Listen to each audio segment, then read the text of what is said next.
انہوں نے کچھ صدقہ کرنے کو کہا ہوگا. یا رسول اللہ صلی اللہ علیہ وآلہ وسلم اگر میں ان کی طرف سے صدقہ کروں تو ان کو اس کا ثواب پہنچے گا یا نہیں؟ آپ صلی اللہ علیہ وآلہ وسلم نے فرمایا ہاں ان کو اس صدقہ کا ثواب ضرور پہنچے گا. راوی کہتے ہیں کہ میں نے عرض کیا بہترین صدقہ کیا ہے؟ آپ صلی اللہ علیہ وسلم نے فرمایا پانی پلانا بہترین صدقہ ہے. ناظرین کرام، رحمت کونین صلی اللہ علیہ وسلم سیدہ آمنہ کے لال نے اس کائنات کو ہزاروں جاں پرور پیام اور ہزاروں حیات پرور نظام دیے ہیں. کوئی زندگی کا چھوٹے سے چھوٹا ایسا مرحلہ اور مسئلہ نہیں ہے جہاں پہ سید کونین صلی اللہ علیہ وسلم نے ہماری رہنمائی نہ فرمائی ہو. حتیٰ کہ اگر ہم نے کوئی لباس پہننا ہے تو یہ بھی ہماری رہنمائی فرما دی کہ کون سا بازو آپ نے پہلے پہننا ہے، کون سا بازو بعد میں پہننا ہے، کیسے آپ نے بدن پہ نہانا ہے تو کس طرح تم نے وضو کرنا ہے، نہانے کے لیے پانی ڈالنا ہے تو کہاں سے شروع کرنا ہے، جسم کے کس حصے پہ پانی ڈالنا ہے. اگر آپ نے مسجد میں داخل ہونا ہے کون سا قدم اندر داخل کرنا ہے، مسجد سے نکلنا ہے تو کون سا قدم آپ نے باہر نکالنا ہے، پہلے کون سا بعد میں. اتنی جزیات زندگی کی جو ہیں، چھینک کی حد تک اگر آپ کو چھینک آئے تو آپ نے کیا کہنا ہے، سننے والے نے کیا جواب دینا ہے، اس سے لے کر نظام حکومت تک حکومت کا سربراہ جو ہے اس کے کیا فرائض ہیں، یہ بھی ساری باتیں بتائی. آج ایک ہم اچھوتے جو موضوع ہے اس پہ گفتگو کرنے جا رہے ہیں. آج کا ہمارا موضوع ہے ناظرین کرام گمشدہ اشیاء کے احکام اور امانت داری کی اہمیت و فضیلت اور رازداری کی اہمیت و فضیلت. یہ دونوں بڑے اہم موضوعات ہیں. میں رازداری کے بارے میں ایک بات آپ سے عرض کر دوں. حضرت ذوالنون مصری رحمۃ اللہ علیہ بہت بڑے ولیوں کے سردار ہوئے. سیدنا علی اجویری نے ان کی بڑی شان بیان کی ہے. وہ فرماتے ہیں کسی نے پوچھا جی کمینہ کون ہوتا ہے؟ آپ نے کہا جو آدمی کسی دوست کے ساتھ رازداری میں شامل ہو اور بعد میں اس کا اختلاف ہو جائے تو وہ راز ظاہر کر دے تو وہ شخص کمینہ ہے. یہ اس کی ڈیفینیشن. اسی طرح سید عالمین صلی اللہ علیہ وسلم نے ارشاد فرما دیا کہ جب تم کسی کو دوست بناتے ہو تو پہلے دیکھو کس کو دوست بنا رہے ہو. اگر تم نے اپنے دوست سے کوئی راز کی بات کی ہے تو یہ بھی خیال رکھو کہ کل کو تمہارا اس سے اختلاف ہو سکتا ہے، وہ دشمن بھی ہو سکتا ہے، تو پھر اس کا کیا نتیجہ نکلے گا. اس طرح کی جزیات آپ نے بیان فرمائی. اسی طرح جو چیز گمشدہ ہو اس کو اسلامی اصطلاح میں لقطہ کہتے ہیں، گمشدہ چیز کو. اس کے بارے میں کسی نے پوچھا کہ یا رسول اللہ اگر بکری کا مسئلہ ہو تو پھر کیا ہوگا؟ آپ نے کہا یا بکری تیری ہے یا تیرے بھائی کی ہے یا پھر بھیڑیے کی ہے. مراد یہ تھی کہ اگر کسی کو یہ جو بکری مل جائے کوئی گم شدہ تو اگر اس کو نہیں وہ اس زمانے میں سنبھالے گا تو پھر اس کو بھیڑیا کھا جائے گا. تو اونٹ کے بارے میں کسی نے پوچھا، آپ نے فرمایا اس کو جانے دو، وہ جا کے خود ہی چر لے گا، جنگل میں پھر رہا ہوگا، پانی خود پی سکتا ہے اور اس کا مالک جو ہے وہ اس کو آ کے کبھی بھی تلاش کر سکتا ہے. اسی طرح اگر اشرفیاں کسی کو مل گئی ہیں تو وہ اشرفیاں لے اور اس کے بعد اعلان کرتا رہے. اگر اس کی تعداد بیان فرما دی کہ اگر ایک اشرفی ہے کتنے دن اعلان کرنا ہے، 2 ہے، 3 ہے، 5 ہیں، 200 ہے، 300 ہے، تو پھر کتنے دن تک اس کا کتنے عرصے تک اعلان کرنا چاہیے. تو یہ جو چیزیں ہیں، اصل بات کیا ہے دین اسلام میں؟ وہ جو فرما دیا کہ المسلم من سلم المسلمون من لسانہ و یدہ، مسلمان وہ ہے جس کے ہاتھ اور زبان سے، جس کے زبان اور ہاتھ سے دوسرے مسلمان محفوظ رہیں. اسی طرح آپ نے ارشاد فرمایا خیر الناس من ینفع الناس، تم میں سے بہترین وہ ہے جو لوگوں کے لیے بہتر ہے. تو لوگوں کی بھلائی، معاشرے کی بھلائی، کسی کا مال جو ہے وہ ناجائز ہڑپ نہیں کر دینا، کسی کا مال کوئی بھول گیا تو اس کو لے کے غائب نہیں کر دینا. اگر ٹیکسی میں جا رہا ہے، کوئی بس میں جا رہا ہے، اپنی چیز بھول گیا تو اس مالک تک پہنچانا لازم ہے، ورنہ قیامت کے دن اس کی سخت ترین جواب دہی ہوگی. تو عمومی طور پہ ہم دیکھتے ہیں کہ لوگ فون بھول جاتے ہیں، موبائل بھول جاتے ہیں، پرس خواتین بھول جاتی ہیں، کسی مارکیٹ میں کسی لوگ اس کو بالکل غائب کر لیتے ہیں. یہ نہیں ہونا چاہیے، یہ اتنا بڑا گناہ ہے، اس کا پتہ نہیں کتنے گناہ کل کو قیامت کو دینا پڑے گا. آج اس موضوع پہ گفتگو کرنے کے لیے میرے ساتھ شریک ہیں مفتی محمد سعید رضوی صاحب، ان کے ساتھ ڈاکٹر محمد یونس رضوی اور ان کے ساتھ علامہ ذوالفقار مصطفیٰ ہاشمی. تینوں سے آپ واقف ہیں، میرے مہمان بنتے رہتے ہیں. جی مفتی صاحب آپ سے شروع کر رہا ہوں. جی لقطہ سے شروع کرتے ہیں اور راز پہ آگے پھر جائیں گے. بسم اللہ الرحمن الرحیم. لقطہ شریعت میں اس چیز کو کہتے ہیں جو رستے میں گری ہوئی ملے. اس کے احکام آقا کریم صلی اللہ علیہ وسلم نے اپنی احادیث میں ارشاد فرمایا اور پھر فقہائے کرام نے احادیث سے اخذ کر کے امت کی آسانی کے لیے آگے ان کو بیان فرمایا.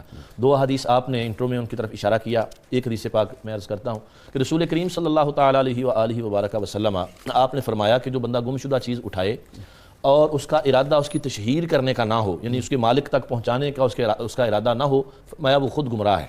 یعنی اس نے اس کو اپنے پاس رکھنے کی نیت سے اٹھا لیا ہے تو وہ شریعت سے رستے سے ہٹ گیا ہے، گمراہ ہو گیا ہے.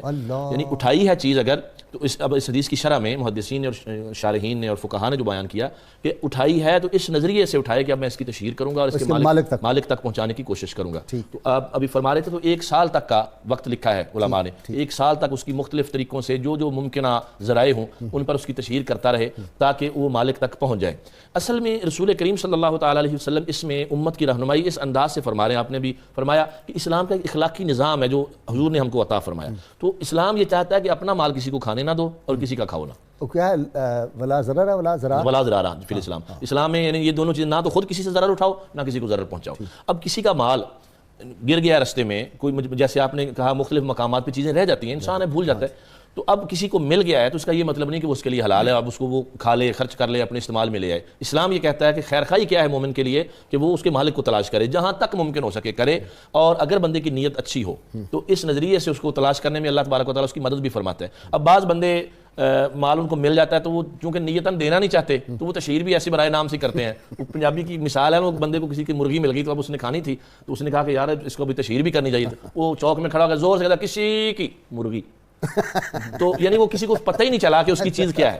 تو تشہیر کا انداز جو ہے وہ اچھا ہونا چاہیے تاکہ اس کے مالک تک اس چیز کو پہنچایا جا سکے. دوسری حدیث پاک میں رسول کریم صلی اللہ علیہ وسلم نے فرمایا کہ جس نے ایسے گمشدہ چیز کو اپنے استعمال کے لیے اٹھا لیا اس نے آگ کا شعلہ پکڑ لیا, یعنی آگ کا انگارہ ہاتھ میں لے لیا ہے کہ کسی مسلمان کی یا کسی غیر مسلم کی بھی ہو, کوئی بھی چیز اٹھا لی, تو یہ اتنا بڑا جرم ہے جس کو ہمارے معاشرے میں کچھ بھی نہیں سمجھا جاتا. نہیں, ایک تو گری ہوئی چیز اٹھانا ہے, لوگ اب اس طاق میں رہتے ہیں کہ بندے کی توجہ ادھر ہو تو ہم کھینچ لیں.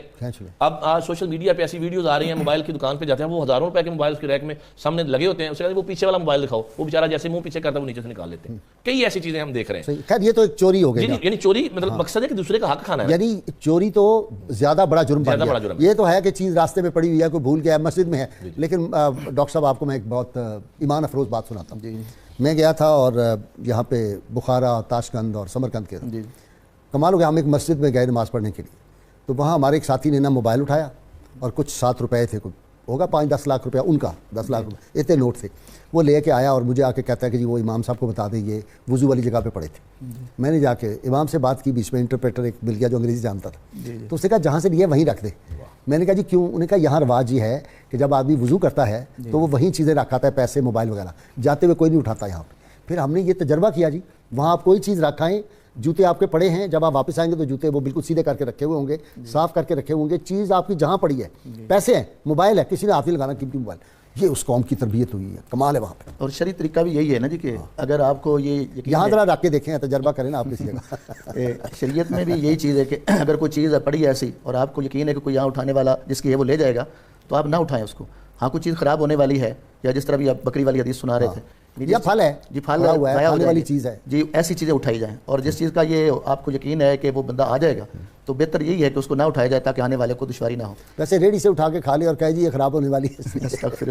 ہمارے تو آج کل بہانے نا جی, وہ لیتے ہوئے چیک کرتے کرتے بھی, حالانکہ یہ طریقہ جائز نہیں, آپ بغیر کسی کی اجازت سے کیسے مال کھا رہے ہیں اس کا, وہ چیک کرتے کرتے یہ آدھا پاؤ جو ہے وہ کھا لیا جاتا ہے. مجھے اب یاد نہیں, غالباً ابراہیم ادم رحمۃ اللہ علیہ کا واقعہ ہے کہ وہ ایک کھجور لی تھی اور وہ چلے گئے, اور پھر اتنا جب بیت المقدس میں عبادت میں تھے تو فرشتے آئے, انہوں نے کہا ایک پہلے ولی اللہ ہوتا تھا, اس نے کہا نہیں وہ معزول ہو گیا. دوسرے فرشتے نے کہا کیوں؟ اسے فلاں شہر میں کھجور اٹھا کے کھائی تھی, وہاں سے سفر کیا, واپس آئے, کھجور اس کی واپس کی, اور پھر جب گئے دوسرے دن تو وہی فرشتے دونوں آپس ڈسکس کر رہے تھے. اس نے کہا وہ تو معزول ہو گیا. انہوں نے کہا نہیں دوبارہ بحال ہوگی اس کی ولایت. اتنی احتیاط ہمارے لوگوں میں تقویٰ تھا نا, جو دیانتداری تھی. اب یہ آج کے ہمارے موضوع سے ریلیٹڈ حدیث پاک, اس میں کئی چیزیں آ جائیں گی. امام بخاری نے بڑی پیاری ایک حدیث پاک نقل فرمائی, ساری حدیثیں پاک پیاری. جی ہر حدیث آج موضوع کے حوالے سے جی. تو امام بخاری نے بڑی وضاحت سے اس کو بیان کیا. میں خلاصہ عرض کر دیتا ہوں کہ ایک آدمی نے کسی سے کچھ یہ ادھار روپیہ مانگا, پیسہ مانگا, انہوں نے اسے جو ہے نا 1000 جو دینار تھے وہ دے دیے. کہا جی کوئی اس پر ضامن بنا لیں, کوئی گواہ بنا لیں. تو کہا جی اور کس کو ضامن بنائے, ہمارا ضامن اللہ ہے, وکفا باللہ شہیدہ. اس پہ وہ لے کے چلا گیا. اب وہ لے کے چلا گیا, اس نے دریا کے پار جانا تھا, کشتی ملی, بیٹھا چلا گیا. جب وہ دن آیا جس دن اس نے واپس کرنے تھے, تو واپس آیا تو کشتی نہ ملی اس کو, ٹائم بھی ہو گیا, وہ جو دن مقرر تھا وہ بھی آ گیا. پریشان ہوا, ایک لکڑی لی, اس نے لکڑی کے اندر وہ پیسے ڈال دیے, ساتھ ایک رکا لکھ کے ڈالا کہ یہ میری مجبوری بن گئی ہے, لیکن میں یہ اپنا جو امانت ہے وہ بھیج رہا ہوں جو تجھ سے قرض لیا تھا, اور یہ آپ کو مل جائے گا. انہوں نے وہ دریا کے موجوں کے سپرد کر دیا. ادھر سے وہ بھی گھر سے نکلا کہ یار چلتے ہیں دریا کی طرف, آج اس کا وعدہ بھی تھا شاید آ جائے.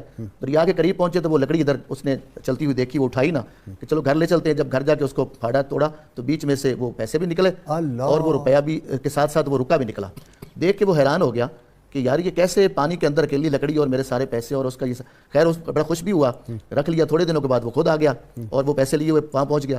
کہا یار میں نے وہ آپ کو دینے تھے لیکن مجبوری بن گئی, میں نے جو ہے نا آج خود دینے آ گیا ہوں. اس نے کہا جی وہ تو جو آپ نے بھیجے تھے مجھے مل گئے. تو کہتے ہیں مجھے معلوم نہیں تھا کہ آپ تک پہنچیں گے یا نہیں, میں تو دوبارہ اس لیے پتہ کرنے کہ شاید آپ تک نہیں پہنچے. انہوں نے کہا جی کیسے نہ پہنچتے, وکفا باللہ شہیدہ, جب اللہ کو ہم نے گواہ بنا لیا ہے تو کیسے نہ پہنچتے. اب دیکھیے ان کا توکل دیکھیں, دیانتداری دیکھیں, اور آپس میں یہ جو ہے نا ایک دوسرے کے لین دین کے معاملے میں لوگ کتنے یہ آپس میں ان چیزوں کا خیال رکھتے تھے. آج بدقسمتی سے 1-1 روپے کے لیے ایک دوسرے کو جو ہے نا قتل و غارت تک بات جا رہی ہے, دوسرے کو لوٹنا, اور جان بوجھ کے ہم لوگ کہہ رہے تھے اس کی آنکھ ادھر ہو تو میں پیچھے سے کوئی چیز اٹھا لوں. ایک تو ہے نا چیز گری پڑی ہے, ایک آج ہماری حالت یہ ہوگی کہ لوگ ایسا موقع تلاش کرتے ہیں کہ بندے کی نظر ادھر ادھر ہو, میں چیز اٹھا کے ڈپ کر لوں. یعنی عجیب ہماری یہ سوچ. اس کا جواب دینا پڑے گا کل. جی ہاشمی صاحب. جی قبلہ صاحب, لقطہ کے حوالے سے آپ کے تو شادی حال میں لوگ کئی چیزیں بھول جاتے ہوں گے, آپ کا تو بزنس ہے. جی چیزیں بھول جاتے ہیں یقیناً, مطلب وہ ان کی شادیوں میں تو اکثر ہوتا ہے. جی امانت ہوتی ہے ان کی, اور وہ مطلب ان تک کوشش کر کے پہنچائی جاتی ہیں. اس میں ایک شریعت نے احتیاط بتائی کہ جب کسی کی کوئی گری پڑی چیز ملے تو اپنے نفس کو اس میں ملوث ہونے سے بچانے کے لیے یہ کرے کہ 2 گواہ بنا لے. واہ سبحان اللہ سبحان اللہ. واہ کہ بھائی یہ دیکھو مجھے یہ چیز ملی ہے, اب دیکھنا کہ کوئی یہاں پہ پوچھنے آئے تو اس کو میری طرف بھیج دینا, فوراً اس کا اہتمام کرے تاکہ نفس اس کی طرف جو ہے وہ اگر بعد میں نیت بدلے بھی تو وہ گواہ موجود. ایک بات تو یہ کہ بعد میں نیت بدلے تو گواہ کام آئے, اور دوسری بات یہ کہ اگر یہ دنیا سے چلا جاتا ہے تو تب بھی اس کے ورثاء جو ہیں وہ اس کو اپنا ترکہ, مطلب اس کا ترکہ یا مطلب وراثت نہ سمجھ لیں, بلکہ وہ چیز پھر بھی امانت کے طور پر محفوظ رہے. اور یہاں پر یہ بات کہی گئی, مطلب جیسے حکم ہے حدیث پاک میں واضح فرمان موجود ہے کہ 1 سال تک اس کا انتظار کیا جائے, اور اگر وہ چیز ایسی ہے کہ جس کے تلف ہونے کا اندیشہ ہے, پھل جیسے آپ نے فرمایا, یا کوئی ایسی ہے کہ وہ 1 سال تک رکھنا اس کو برباد کر سکتا ہے, مٹھائی جی ہاں خراب ہو سکتی ہے, تو اس کے لیے پھر کیا حکم ہے یہ بھی سیکھنا ہوگا. اس کے لیے حکم یہ ہے کہ وہ پھر کسی فقیر کو اپنے ذاتی ثواب کی نیت سے نہیں, بلکہ جس کی وہ چیز ہے اس کے ثواب کی نیت سے صدقہ کر دی جائے. بہت اچھا. اور اگر جس نے اٹھائی ہے وہ خود فقیر ہے تو وہ خود بھی پھر اس کو اپنی ذات کے لیے یا اپنے بال بچوں کے لیے بھی استعمال کر سکتا ہے. اب استعمال کر لی, اس کے بعد اس کا مالک آ گیا, تو اب اگر اس چیز کی وہ چیز موجود ہے, یعنی وہ تلف نہیں ہوئی, کسی کے سپرد کی ہے لیکن اس نے اس کو ہلاک نہیں کیا, تو وہ واپس لوٹانا ہوگی. اور اگر اس نے کھا کے ختم کر دیا ہے تو اب اس پر جس نے اٹھائی تھی اس پر کسی قسم کا کوئی تاوان نہیں ہوگا, اس نے مناسب وقت انتظار کیا اور پھر وہ چیز جو ہے اس کو استعمال میں لے کر آیا. یہ معاملہ جو ہے وہ سیکھنا چاہیے. اس کے ساتھ ساتھ امانت کی جیسے باتیں ہو رہی ہیں, تو میں اس میں بڑا ایک محتاط جزیہ شریعت اسلامی کا پڑھ رہا تھا. حضور صلی اللہ علیہ وسلم کا حکم ہے کہ اپنے مردوں کو امانت دار لوگوں سے غسل دلواؤ. واہ واہ واہ واہ اس حد تک. اور ایک حدیث پاک میں یہاں تک قبلہ میں ارشاد فرمایا گیا ہے کہ اسلام کی سب سے سہل بات لا الہ الا اللہ ہے, اور اسلام کی سب سے مشکل تر بات جو ہے وہ امانت دار ہونا ہے. کہ امانت دار ہونا بہت مشکل کام ہے, بہت مشکل کام ہے, کہ ہم میں سے ہر کوئی جو ہے اس کے لیے مختلف مراحل. آپ دیکھیں کہ جیسے امانت دار تاجروں کے حوالے سے 2 الگ الگ حدیث ملتی ہیں. فرمایا کہ امانت دار تاجر کو کل بروز قیامت خاتمہ شہداء کے ساتھ کیا جائے گا, اور ایک حدیث پاک میں یہ بھی آتا ہے کہ امانت دار تاجر جو ہے ان کا خاتمہ کل بروز قیامت انبیاء کرام علیہ السلام کے ساتھ کیا جاتا ہے. کوئی دن بھر لمحہ لمحہ ان کو آزمایا جاتا ہے کہ وہ امانت میں خیانت کے مرتکب ہو سکتے ہیں, 2 نمبر مال بیچ کے, کم تول کے, ملاوٹ والا مال بیچ کے.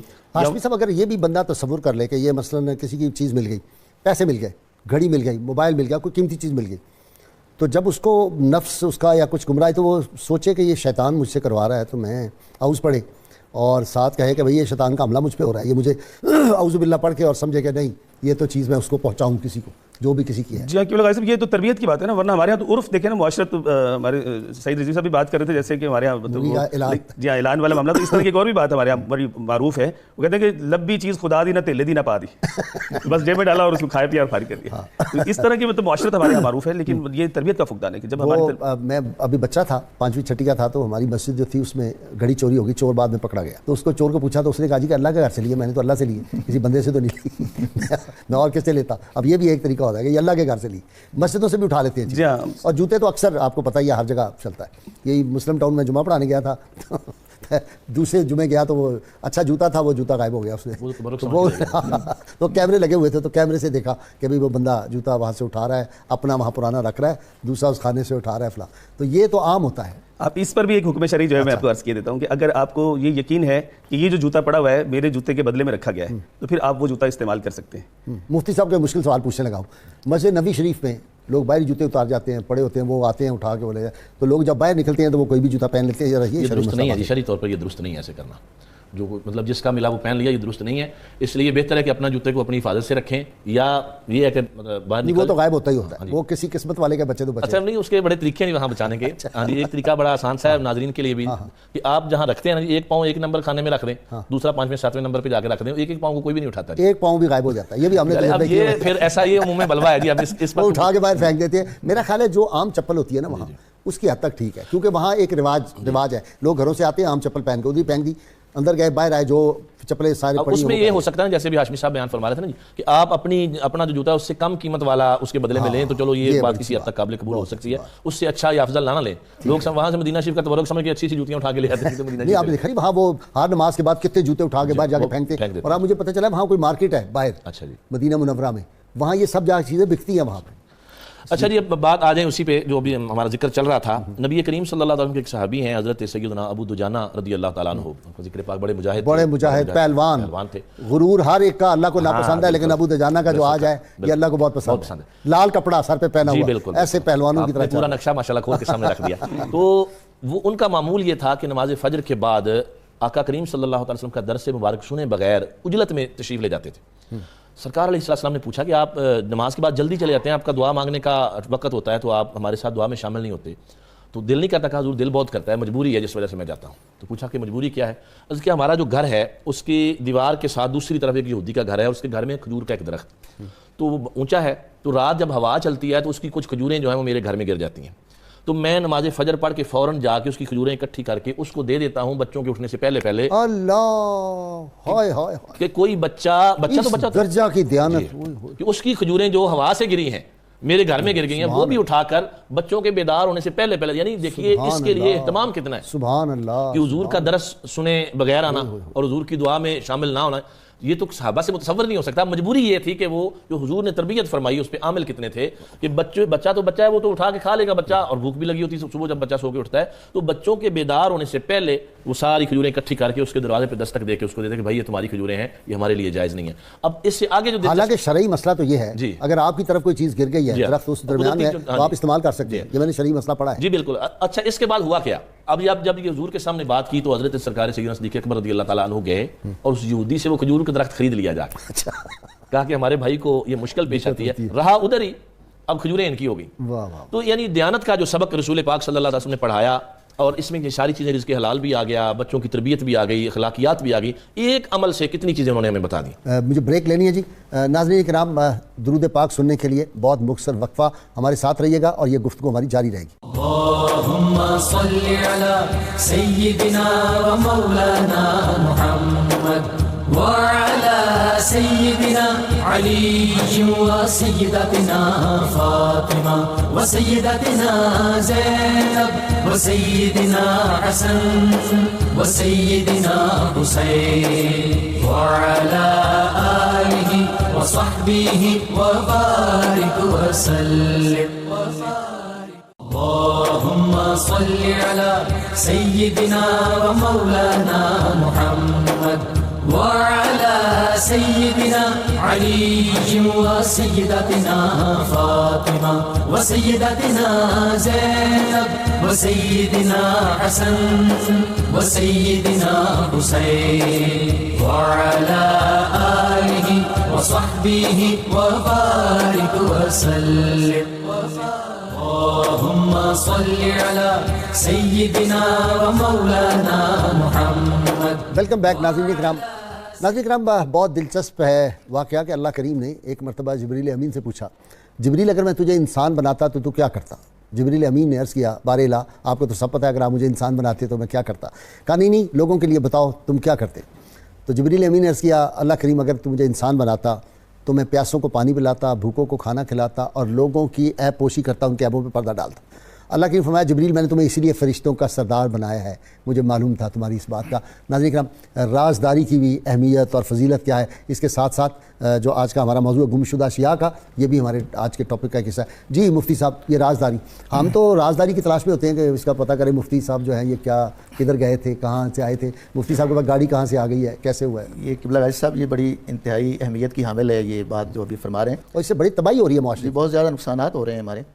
تو اللہ کے پیارے نبی صلی اللہ علیہ وسلم نے بڑی سختی سے اس سے منع فرمایا کہ مجالس اس کے اندر گفتگو جو ہو رہی ہے وہ تمہارے پاس امانت ہے, وہ رازداری ہے, اور اس امانت کو اپنے پاس محفوظ رکھنا تمہاری ذمہ داری ہے. صرف 3 جگہ پر آپ جو ہے وہ بتا سکتے ہیں ایسی صورت ہے کسی کو قتل کرنے کا کوئی منصوبہ بنا ہے تو آپ اس کی جان بچانے کے لیے اس کو اطلاع دیں.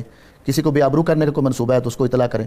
یا کسی کا بہت زیادہ کوئی نقصان کرنے کا پروگرام کیا گیا, اس کا مالی نقصان ہے یا بہت زیادہ, تو آپ اس کو مطلع کریں تاکہ وہ اس سے بچ سکے. امام غزالی نے ایک بات کا اضافہ کیا, انہوں نے کہا اگر حکمران جو ہے وہ بدبیانتی کرے اور وہ جو خزانہ عامرہ پہ گڑبڑ شروع کر دے تو پھر فرض ہے کہ وہ حسینی سنت آپ ادا کریں.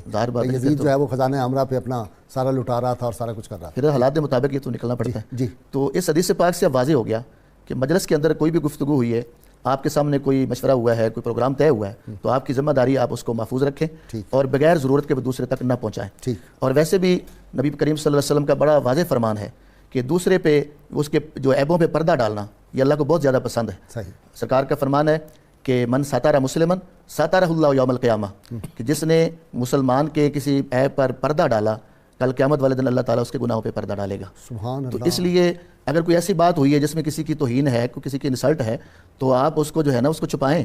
وہ اس تو ویسے راز تو راز ہی ہے, ہر مسلمان کی عزت کا خیال رکھنا اور اس کی جو ہے نا عزت کو پامال ہونے سے بچانا یہ بھی ہماری ذمہ داری ہے. اس میں اپنا بڑا دلچسپ ایک شعر آ گیا یاد کہ راز ہستی راز ہے جب تک کوئی محرم نہ ہو, اور کھل گیا جس دم تو محرم کے سوا کچھ بھی نہیں. اللہ کیا بات. اب یہ ساری صورتیں بھی امانت کی صورت بن رہی ہے نا جی. راز ہو یا ابھی لقطہ کے بارے میں, لقطہ کو بھی علماء نے کہا کہ جب آپ کے پاس آ گیا تو ایک امانت ہے آپ کے پاس, اور راز بھی بن گیا. جی راز بھی بن گیا. تو اس کے بارے میں حضرت عمر کا فرمان سنیے. آپ فرماتے ہیں کہ کسی کے نمازیں دیکھ کر, روزے دیکھ کر, عبادت دیکھ کر اس کے مسلمان ہونے پر یقین نہ کر لو, پہلے اس کی امانت داری دیکھو کہ وہ امانت کے اندر کتنا لوگ وہ مخلص ہے. اگر وہ امین ہے تو پھر آپ یقین کر لیں کہ واقعی یہ پکا مسلمان ہے. یعنی اکیلی ہماری نماز روزے اگر ہمارے اندر دیانت داری نہیں ہے, ہم امین نہیں ہے, تو وہ آپ فرما رہے ہیں کہ اپنا پہلے اسلام ملاوٹ کی, اس کے ملاوٹ والی اشیاء کے پیسے کمائے, اس سے پھر محفل ملاد کر لی اور بڑے پیسے خرچ کر دیے, وہ جائز ہو جائے گا؟ ناجائز کیوں؟ اس طرح نہیں جائز ہوگا. بالکل جائز نہیں ہوگا. مفتی صاحب یا مسکرا رہے ہیں, جائز نہیں ہوگا. اور یہ حدیث پاک مجھے یاد آ رہی ہے کہ رسول پاک صلی اللہ علیہ وسلم نے حرام مال سے صدقہ کرنے سے بھی منع فرمایا. کمایا تو حرام ہے, اب کہتے ہیں صدقہ کر کے ثواب کما لیں. تو مطلب یہ ہے کہ لوگ یہ سمجھتے ہیں کہ کروڑوں اربوں روپیہ حرام کا کما لیا اور اس میں سے 2-4 لاکھ جو ہے بظاہر اللہ کے راستے میں ان کے نزدیک وہ دیکھ کے تو بری ذمہ ہو گئی, یا ایک عمرہ کر رہی ہے, ایک محفل کروا لی, یا جناب 4 دن تبلیغ میں لگا ہے. تو اللہ تبارک و تعالیٰ سب سے پہلے تو رزق حلال کے بارے میں پوچھے گا, کیونکہ نبی پاک صلی اللہ علیہ وسلم نے فرمایا ایک بندہ آتا ہے اس حالت میں کہ وہ حدیث پاک پیش نظر ہوگی آپ کے, اس حالت میں آتا ہے کہ اس کے بال بکھرے ہوئے ہیں, گرد و غبار اٹا ہوا ہے اور مسافر ہے. یعنی یہ ساری کیفیات اس کی وہ ہیں جس میں دعا رد ہی نہیں جاتی. لیکن فرمایا غزیہ بالحرام ہے کہ اس کو اس کی غذا حرام کی ہے, تو وہ جتنی بھی دعائیں کرے اللہ اس کی دعا قبول نہیں فرماتا. ہاشمی صاحب یہ کیا دعا قبول ہی نہیں ہوگی اس کی؟ جی قبلہ غازی پیارے کریم آقا صلی اللہ علیہ وسلم نے مختلف حدیث میں مختلف طرح سے مضمون ہے کہ بعض میں 3 کا ذکر ہے, بعض میں 6 کا ذکر ہے. فرمایا کہ جو مجھے اپنی نماز, روزہ, امانت, زبان, شرمگاہ اور پیٹ, ان 6 چیزوں کی ضمانت دے دے, میں اسے جنت کی ضمانت دیتا ہوں. اللہ. اسلام کی یہ تعلیمات ہیں کہ اس میں آپ دیکھیں کہ پورا مطلب ہماری معاشرت بھی آ جاتی ہے. آج کا ہمارا جو موضوع بڑا متنوع قسم کا ہے, اور اس میں بہت زیادہ مطلب پوری ہماری زندگی, ذاتی زندگی ہے, ہماری خانگی زندگی ہے, معاشرتی زندگی ہے, اور اس کے علاوہ نکل کے آپ دیکھیں کہ ایک حاکم و محکوم کے جو معاملات ہیں وہ یہ ساری کو احاطہ کیے ہوئے ہیں. حضور صلی اللہ علیہ وسلم کی ایک حدیث پاک میں یہ بھی ارشاد فرمایا گیا کہ مسلمانوں کا کسی کو کوئی ذمہ جو ہے وہ دیا گیا, کوئی عہدہ اس کو دیا گیا, اور اس نے اپنی اس ذمہ داری کے دوران کسی نااہل کو کسی منصب پر فائز کر دیا, تو اس نے اللہ اس کے رسول صلی اللہ علیہ وسلم سے خیانت کی. اللہ. ایک دوسری حدیث پاک میں فرمایا کہ اس پر اللہ اس کے رسول کی لعنت ہے, اور فرمایا کہ جو امانت داری کو اختیار کرتا ہے اللہ تعالیٰ اس کے رزق میں برکت عطا فرما دیتا ہے. اگر ایسے کو منصب دے دیا جو اللہ کا دشمن, اللہ کے رسول کا دشمن, مسلمانوں کا دشمن, دینی تعلیمات کا دشمن, اس کو آپ نے بڑے عہدے پہ لگا دیا, جو لگانے والا ہے اس کی بچت ہو جائے گی؟ قطعاً بچت نہیں ہوگی. آپ دیکھیں کہ حضور صلی اللہ علیہ وسلم کی حدیث پاک ہے, بخاری شریف کی روایت ہے, حضور صلی اللہ علیہ وسلم نے فرمایا کہ جب نااہل لوگوں کے سپرد جو ہے وہ عہدے کیے جائیں اور منصب کیے جائیں, وان تعد الامانات الی اہلھا, ڈائریکٹ قرآن شریف کا حکم. جی بالکل, وہ تو واضح حکم ہے جی, کہ وہ تو مطلب اللہ تبارک و تعالیٰ تمہیں حکم فرماتا ہے کہ تم اپنی امانتیں اہل لوگوں کے سپرد کرو. بخاری شریف کی جو منصب بھی تو امانت ہے نا. جی منصب امانت, بہت بڑی امانت ہے. منصب امانت ہے, مطلب منصب تو چلیں ہم کسی بہت بڑے منصب کی بات کر رہے ہیں, کوئی چھوٹا سا کسی کو کوئی کام سپرد کیا گیا تو اس میں وہ بھی امانت ہے. اور فرمایا کہ اس میں 3 چیزوں کا احتیاط کریں, اپنی پوری قوت صرف کریں, اپنا وقت پورا کریں, اور اس میں سستی اور کاہلی کا مظاہرہ نہ کرے. حاضری لگا کے چلا جائے اور تنخواہ لیتا رہے, مہینہ تاخیر سے آتا ہے, جلد چلا جاتا ہے, رزق حرام ہو جائے گا. کام کرنے کی صلاحیت اس میں ہے کہ مطلب ایک مثال ہے کہ وہ 100 پیس جو ہے اس کو سلائی کر سکتا ہے, لیکن وہ سستی کا مظاہرہ کر کے 50 پیس سلائی کرتا ہے تاکہ کل میں مزید 50 کروں. مستری مزدور وغیرہ دیوار جو ہے وہ 10 فٹ بنا سکتے ہیں, 5 فٹ بناتے ہیں. یہ سارے وہ ہیں کہ جو خیانت کے مرتکب ہو رہے ہیں. اور اس کا مطلب کہہ لیجیے کہ وہ رزق میں برکت بھی ختم ہو جاتی ہے اور روزی بھی حرام ہو جاتی ہے، نہ دعائیں قبول ہوں گی، اور اس کے اثرات جو آنے والی پھر نسلوں پر مرتب ہوتے ہیں، گھروں سے مطلب بیماریاں ختم نہیں ہوتی، گھروں سے ناچاکیاں ختم نہیں ہوتی، اولادیں نافرمان ہو جاتی ہیں، اور مطلب گھر بجائے اس کے کہ امن و سکون کے گہوارے بنے، گھر جو ہے وہ کہہ لیجیے کہ ایک مطلب شر، فساد اور ناچاکیوں کے اور بے برکتیوں کے گہوارے بن جاتے ہیں۔ اس کا بیسک جو سبب ہے وہ یہی ہے۔ حضور صلی اللہ علیہ وسلم کی حدیث پاک میں اس حوالے سے جو آپ کچھ پہلے بھی گفتگو فرما رہے تھے، فرمایا کہ قرب قیامت میں ایسا وقت آئے گا کہ دیانتدار لوگوں کو تلاش کرنا بہت مشکل ہو جائے گا۔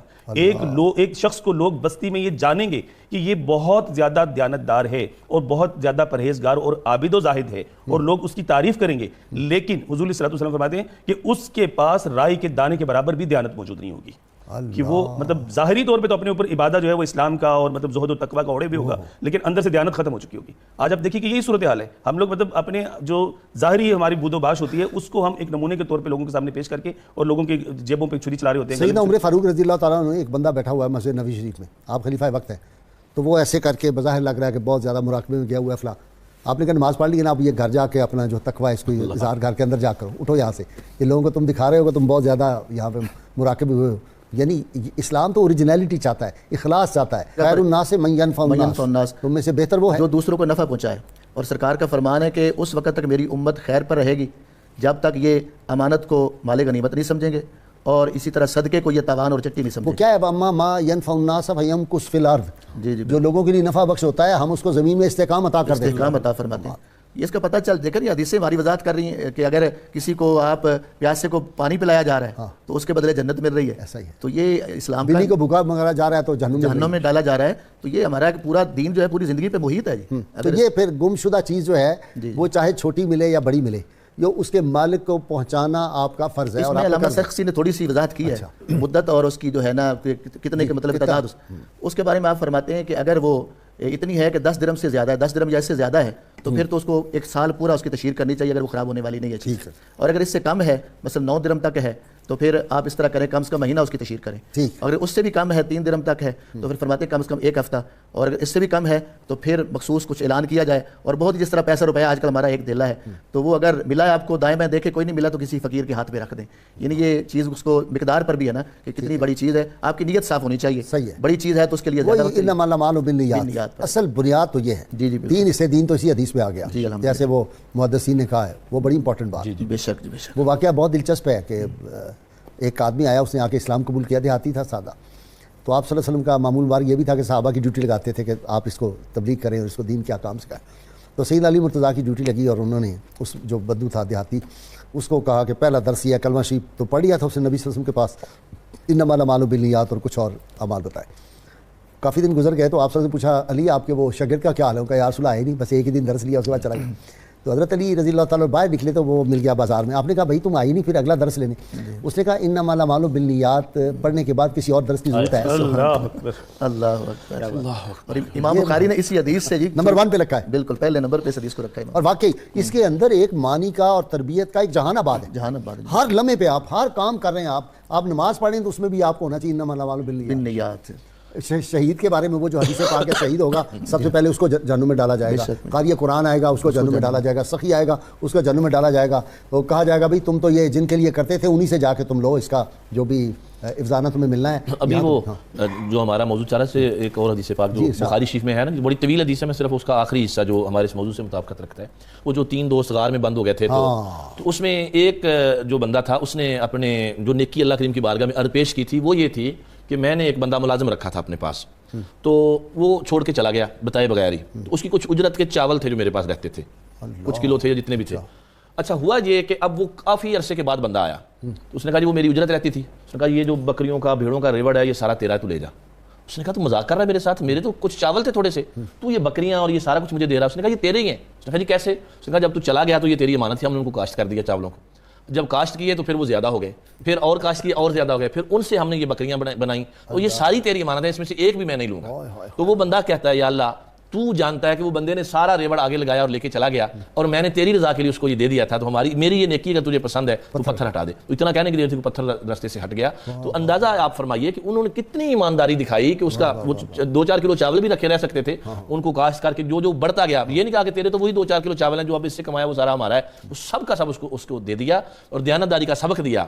کہ اگر کسی کی امانت ہے آپ کے پاس، کیونکہ ابھی مسائل چاہ رہے تھے، ایک مسئلہ یہ بھی ہے کہ اگر کوئی ایسی چیز ہے کہ اس کے ضائع ہونے کا خدشہ ہے، یا چیز ایسی ہے کہ اس کو اس پر خرچ ہوتا ہے اس کی حفاظت کے لیے، تو پھر وہ حاکم وقت جو ہے یا قاضی وقت جو ہے وہ اس کا فیصلہ کر دے گا کہ اس کو سیل کر دو، اچھا فروخت کر دو، اور اس کی قیمت جو ہے وہ اس کو رکھو، جب وہ خزانے پہ جمع کرا دو. جی جمع کرا دو. تو یعنی وہ جب خزانے کے امین بھی اصلی ہوتے تھے، یہ تب کی بات ہے. اب تو جو آیا بس وہ گیا. پھر ایک بزرگ کا قول ہے، وہ فرمایا کرتے تھے کہ اگر تیرا بہت شوق ہے گناہ کرنے کا تو وہاں کر جہاں تجھے اللہ نہ دیکھ رہا. ابراہیم بن ادم جی. اور یہ فرماتے تھے کہ اگر تو گناہ سے باز نہیں آ سکتا نا تو اللہ کے ملک سے نکل جا. اللہ تعالیٰ کا یہ نظام ہے جی، اس نے یہ دیانت داری، امانت داری، لوگوں کے ساتھ بھلائی کرنے کا جو حکم دیا ہے، اور رسول کریم صلی اللہ علیہ وسلم نے اور آپ کے صحابہ نے اس کا عملی نمونہ ہمیں دکھایا. پھر صوفیاء نے، بزرگان دین کو ہم دیکھتے ہیں کہ وہ دیکھیے وہ دور تھا جہاں کوئی چیز دیکھیے وہیں پڑی رہی، لوگ کئی دنوں کے بعد آتے تھے تو وہیں وہ چیز پڑی ہوتی، لوگ ڈرتے تھے اس کو ہاتھ لگانے سے، اب ذمہ داری بن جائے گی پہنچانے. ایسا ہی. تو اب تو کہتے ہیں کہ بس ملے صحیح.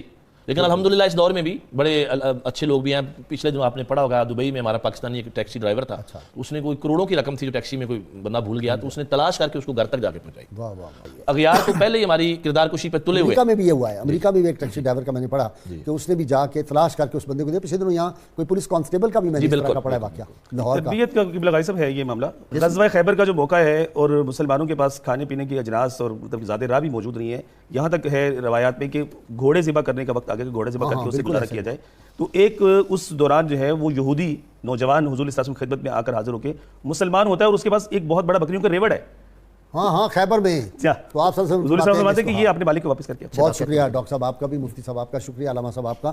ناظرین کرام، کتاب الشفاء سے گمشدہ چیز کی بازیابی کا عمل ہے. کسی چیز کا گم ہو جانے پر 10,000 مرتبہ یا مالک الملک